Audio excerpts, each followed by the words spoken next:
Hi and welcome to another video. Some of you have requested, and I've been meaning to do this for quite some time actually, on my Stamsorc.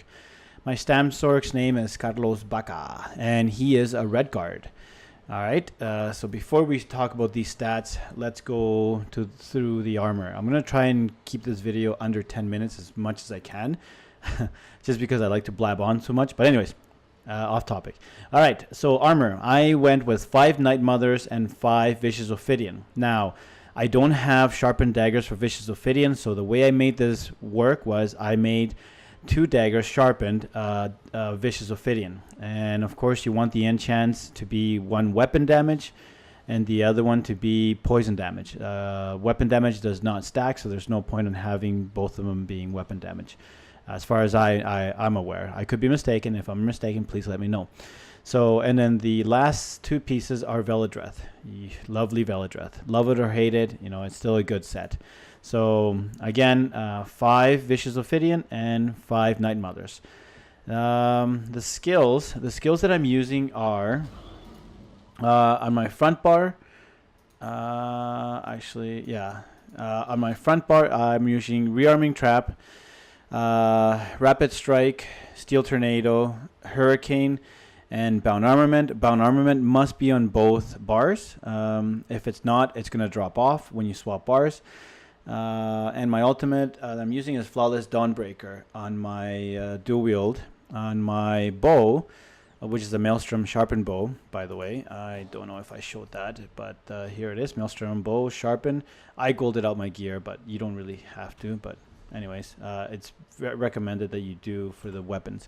On the bow, I have Caltrops, Poison Injection, Endless Hail, Critical Surge, you must have. And again, Bound Armament. The ultimate that I'm using for the back bar is Suppression or Negate. The reason I'm using that is because I do not have my bow leveled out yet. I actually have never really used it, but it's actually quite good. So if you do have the bow ulti morphed, you definitely want to use that. I can't remember the name of the one that you're supposed to use. But anyways, you know what? Maybe I should just put it in there now, unlock it, and start leveling it up. But anyways, so it'll look like that. Now, one change that I did make is that before I wasn't running Caltrops, and in fact, my build looked like this. That there, and then from dual wield, like this. It was actually rending slashes. But one of my viewers on Twitch suggested that I actually put Caltrops. And I used it, and to be honest, it made a huge improvement. It was very, very good. Now, the reason why I went and I moved my rearming trap in the front is just to get a little bit of a boost from Undaunted between the Flawless Dawnbreaker and the rearming trap. You get a little bit for this one. The Undaunted. Not Undaunted, sorry, the Fighters Guild. You have a little bit of a bonus for every Undaunted, increased weapon damage by 3% for each Fighters Guild ability slotted. So in the front bar, if I put my rearming trap in the front bar and I have my Dawnbreaker, well then that'll give me a little bit of boost because I have both of them in my front bar, right? Whereas where I had it in my back bar, well, anyways. But okay, that's besides the point. So those are the skills that I'm using. The CP that I'm running, and again, this is just personal preference. You can run it any way you want. I just choose to do it this way. I actually do it this way with the help of my good friend Ink, who helped me with this configuration. We feel that it's one of the best. He suggested it, and I've been using it for quite some time, and it works extremely, extremely well. So let's start with the tower. 100 in Warlord, simply because of reduces the stamina cost just reduces the stamina cost by 16%.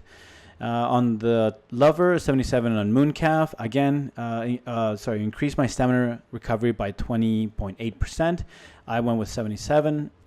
Tumbling, I just put 10 in there just to reduce a little bit because I do dodge roll quite a bit when I'm in vMA. Nothing on the Apprentice, nothing on the Atronach. The Ritual, I went 100 in Mighty, 47 in Precise Strikes, 40 in Thaumaturge. yeah, and this is just to kind of increase my stats basically. On the steed, nothing on the steed. The lady, I went with 53 on hardy, 100 in elemental defender. Thick skin, I went with 34. And that's just my personal preference. On the lord, nothing there.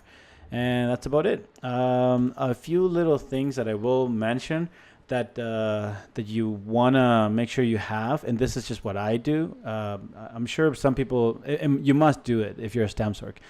The passive abilities. From the dark magic, I'm using Unholy Knowledge. It's just because it's a stamina reduction. Now, I know it's got magic, but I'm more concerned about the stamina. Reduces the cost of abilities by 5%.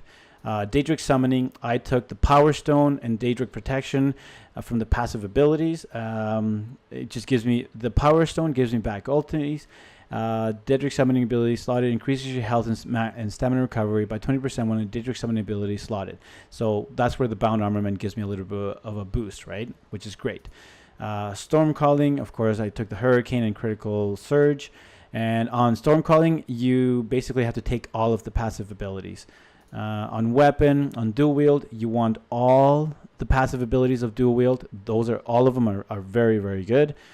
Same thing on the bow, you want all of them. On the armor, of course, you want just about all of them. I didn't go with the improved sneak. I didn't feel that was worth it, so I didn't take it. So I took 4 out of the 5 passive abilities from the medium armor.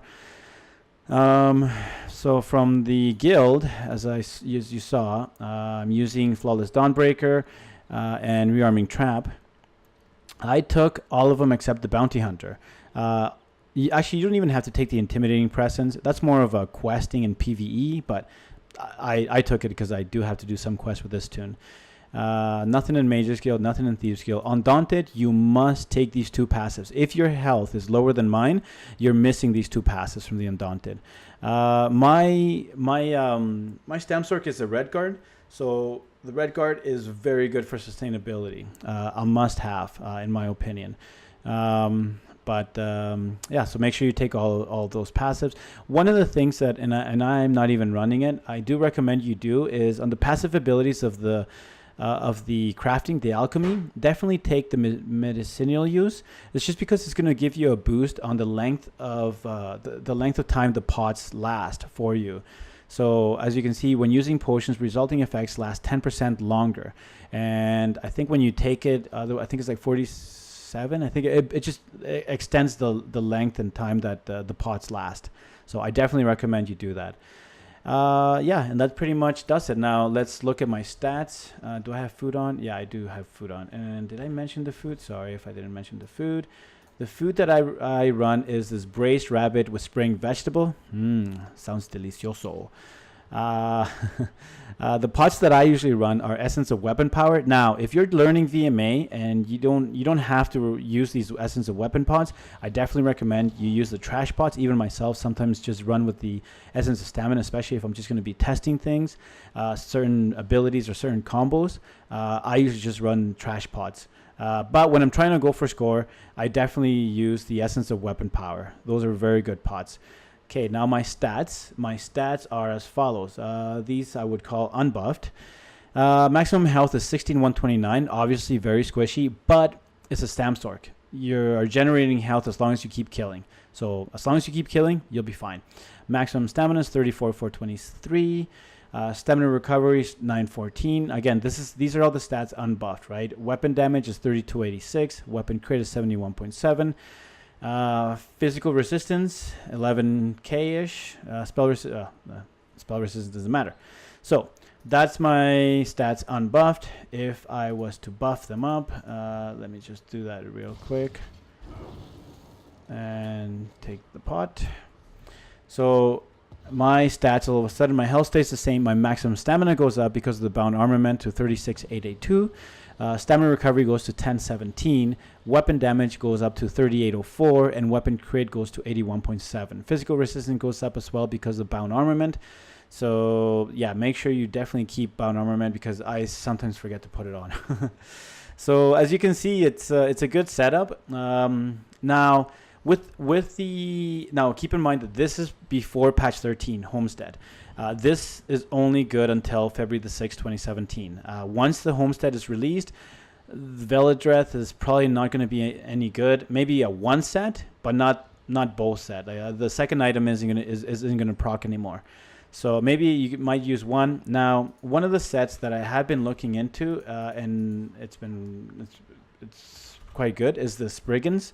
And the reason why Spriggans is good is because it gives you 4,000 physical penetration, whereas Night Mothers only gives you physical 2580, reduces the enemy's physical resistance to 2580. So anyway, so on the next patch, what I think I'm going to run is 5 VO, 5 Spriggans, and yeah, that's going to be it. Now, the nice thing is if I can get Vicious Ophidian Daggers, that would be ideal, but it's very hard. Trust me, I've tried many times. I do trials on a daily basis just as much as I do Maelstrom Arena runs.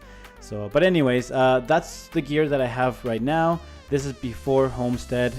If you have any questions or feel that I went too quickly on some things and you want to know anything in particular, by all means, this Spriggan set I think is going to be very good coming next patch. I may start to farm for it because I feel that the stats on it are going to be good. This is where on the next patch, this is where the mid-maxing is going to come into play. Trying to find that threshold is how much crit is it worth having, right? Because if you're going to have procs that are going to proc, how much more is it worth it? But anyways, that's it for the video. Hope you enjoyed it, and have yourself a good one. Cheers.